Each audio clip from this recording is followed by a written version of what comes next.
नमस्कार, मैं धीरज एक बार फिर से आप सभी विद्यार्थियों का धीरज पांडे मैथमेटिक्स के इस यूट्यूब चैनल पर बहुत बहुत स्वागत करता हूं। प्रिय विद्यार्थियों, जैसा कि आप सभी को पता होना चाहिए कि हम लोग 12th क्लास के फिजिक्स का second chapter electric flux and Gauss theorem यानी वैद्युत फ्लक्स और गॉस के प्रमेय से संबंधित मैंने क्षेत्रफल सदिश क्या है, समतल कोण क्या है और घन कोण क्या है, मैंने एक वीडियो में बेहतरीन तरीके से समझाया आपको। आज की सेशन में हम लोग वैद्युत फ्लक्स क्या है, गॉस का नियम क्या है या गॉस का प्रमेय क्या है और इनके नियम से संबंधित प्रसार हम किस तरीके से करते हैं, पूरा डिटेल में हम समझने वाले हैं। तो देखो, सबसे पहले मैं आपको एक बात बताऊं कि वैद्युत फ्लक्स क्या है। जब तक इस बात को आप नहीं समझेंगे, गॉस का प्रमेय आप नहीं समझ पाएंगे। तो सबसे पहले first of all today I want to discuss some important topic in the name of topic electric flux. Electric flux will be most important topic in your board examination and based on Gauss rule. तो मेरा कहने का मतलब कि electric flux क्या है, इस बात को समझने के लिए हम सबसे पहले एक छोटा सा आपको बात समझाने का प्रयास करते हैं। तो देखो यार, जैसे हम आपसे बोलें कि ये एक चार्ज है, तो चार्ज शब्द आते ही मेरे दिमाग में एक बात आती है कि अगर कहीं पे चार्ज है, कहीं पे आवेश है, तो निश्चित रूप से उसके चारों ओर क्या होगा, इलेक्ट्रिक फील्ड होगा, वैद्युत क्षेत्र होगा। और वैद्युत क्षेत्र किसके कारण होता है, तो आप सभी को भली भांति पता होना चाहिए कि वैद्युत क्षेत्र वैद्युत बल रेखाओं के कारण होता है। और वैद्युत बल रेखाओं के बहुत सारे क्वालिटी होते हैं जो हम कूलाम के नियम में यानी वैद्युत क्षेत्र एवं आवेश से संबंधित चैप्टर में मैंने डिटेल में आप सभी को समझाया है। तो देखो, सबसे पहले मैं एक चीज़ बता रहा हूँ कि जैसे ये चार्ज है, तो अगर ये चार्ज है तो इसके चारों ओर क्या होंगी, वैद्युत बल रेखाएं होंगी, ऐसे इस तरीके से।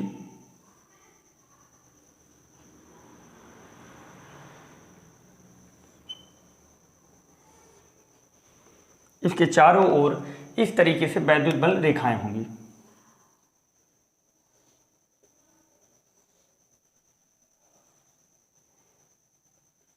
इस तरीके से वैद्युत बल रेखाएं होंगी। अब देखो, अगर इस तरीके से वैद्युत बल रेखाएं होंगी तो आप लोग एक चीज जानते हैं कि जनरल बात है, चार्ज है तो इसके चारों ओर वैद्युत बल रेखाएं होंगी। और ये रेखाएं, मान लीजिए यहां पे मैंने रख दिया एक पृष्ठ रख दिया, या ऐसे इमेजिन से हम बताएं तो देखो यार, हमने एक टार्च लिया, मान लीजिए हमने टार्च को ऑन किया, तो टार्च का प्रकाश क्या होगा, टार्च का प्रकाश इस तरीके से फैलेगा।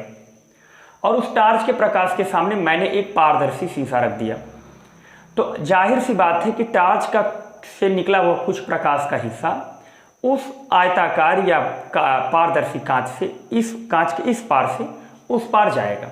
एकदम कॉमन सी बात है। अगर इस पार से उस पार जाएगा तो आप लोग अच्छे तरीके से जानते हैं कि जो प्रकाश कांच के यानी पारदर्शी कांच से होकर जाएगा, उसमें प्रकाशीय किरणों की संख्या को हम फ्लक्स बोलते हैं। लेकिन यहाँ हम पढ़ रहे हैं वैद्युत फ्लक्स।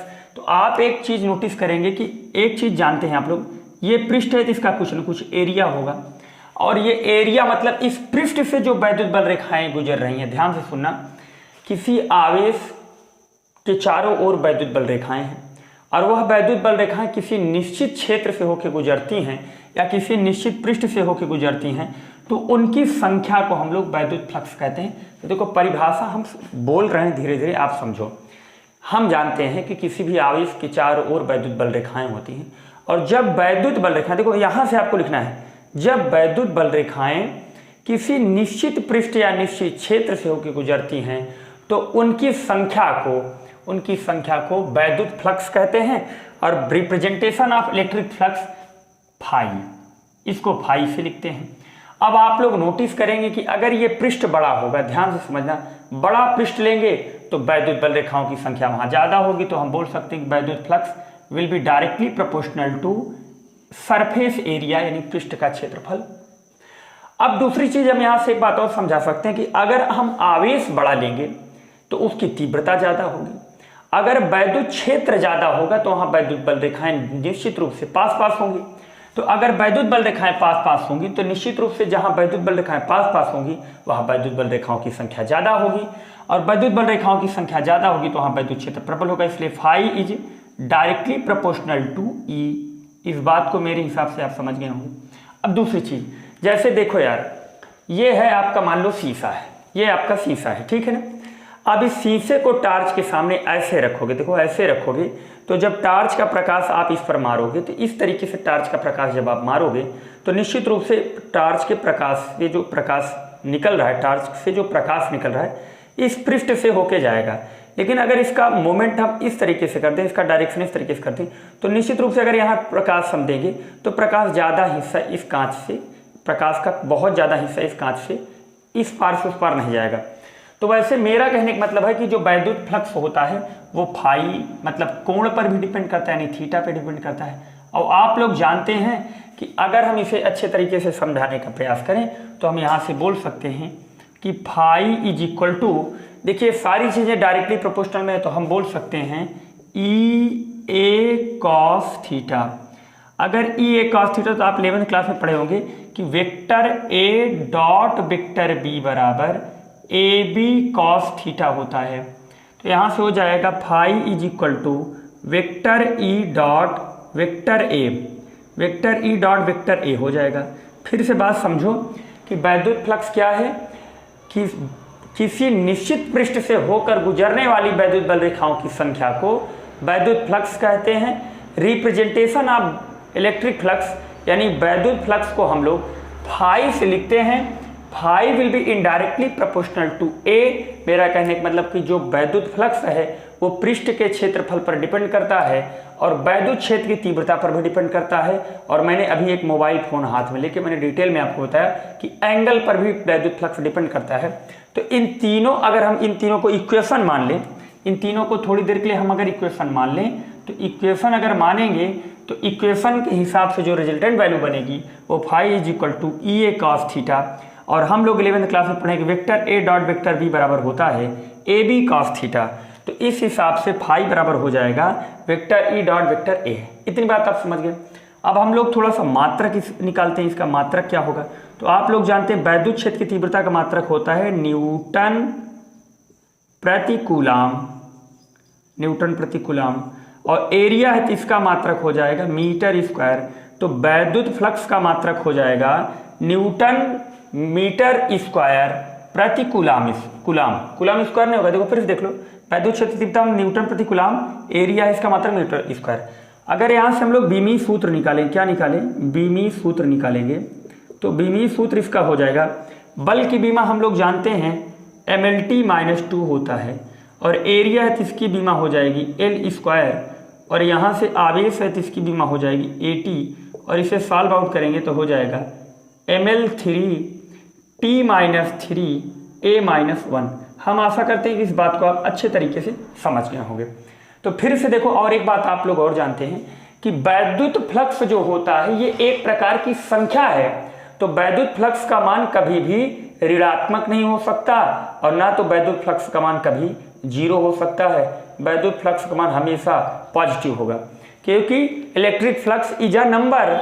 इलेक्ट्रिक फ्लक्स एक प्रकार का नंबर है और आप जानते हैं कि अगर इनकी संख्या तो 0 हो नहीं सकती, 0 होगी तो चार्ज ही नहीं होगा और ऋणात्मक भी नहीं हो सकती, हमेशा क्या होगा, पॉजिटिव होगा। और वैद्युत फ्लक्स आप लोग जानते हैं अगर ये एक प्रकार की संख्या है तो एक ऐसी राशि है, अदिश राशि है। हम आशा करते हैं कि आप डिटेल में वैद्युत फ्लक्स समझ गए होंगे। अब देखो सबसे पहले क्या है कि फिर से देखो किसी निश्चित पृष्ठ से गुजरने वाली वैद्युत बल रेखाओं की संख्या को वैद्युत फ्लक्स कहते हैं। इसे फाई से लिखते हैं, phi equal to vector E dot vector A या हम बोल सकते हैं ई ए कॉस थीटा, जहाँ पे वैद्युत फ्लक्स एक प्रकार की अदिश राशि है। वैद्युत फ्लक्स का मान कभी भी ऋणात्मक और शून्य नहीं हो सकता क्योंकि electric flux is a number. वैद्युत फ्लक्स एक प्रकार की संख्या है और इसका मान हमेशा पॉजिटिव होता है। और मैं इस पर एक डिटेल में आपको न्यूमेरिकल बता रहा हूँ, कॉपी कर लीजिए इतना पहले आप लोग।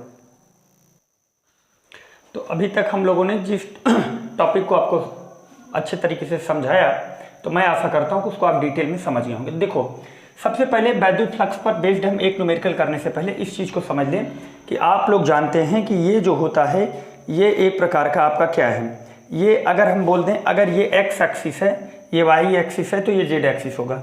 तो इनके और इनके बीच का जो एंगल होगा वो 90 डिग्री होगा, इनके बीच का जो एंगल होगा वो 90 डिग्री होगा और इनके बीच का एंगल होगा 90 डिग्री होगा। तो देखो यार आप लोग 11th क्लास में पढ़े होंगे फिजिक्स में वेक्टर सदिश एक चैप्टर है। तो आप लोग इतनी चीज़ तो जानते होंगे कि एक्स अक्ष दिशा को हम लोग आई कैप बोलते हैं और वाई अक्ष की दिशा को हम लोग जे कैप बोलते हैं और जेड अक्ष की दिशा को के कैप बोलते हैं। और हम जानते हैं कि ए ऐसे अगर बोल दिया जाए vector A dot vector V, तो इसका मतलब होता है सदिशों का अदिश गुणनफल। और अगर कहीं बोल दिया जाए vector A cross vector B, तो इसका अर्थ होता है सदिशों का सदिश गुणनफल।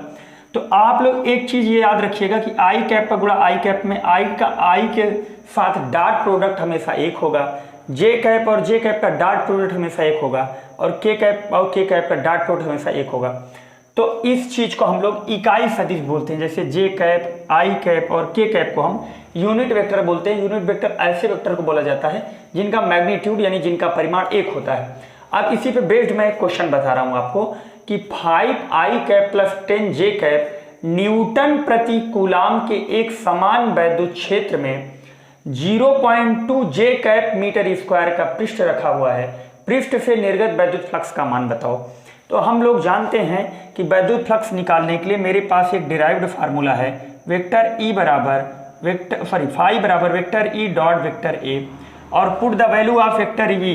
वेक्टर ई का मान कितना है 5 I cap plus 10 J cap, तो यहाँ पे रख दो 5 I cap plus 10 J cap, और इसको हम क्लोज करेंगे। अब डॉट लगाएंगे।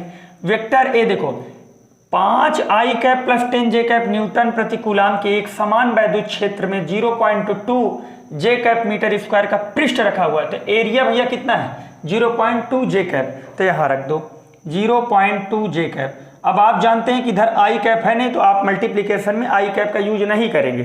अब इन दोनों का गुणा करेंगे, 3 दोनों का गुणा करेंगे, 10 का गुणा 0.2 में करेंगे, तो यहाँ से हो जाएगा 2 जे कैप का गुणा जे कैप में करेंगे तो 1 आएगा।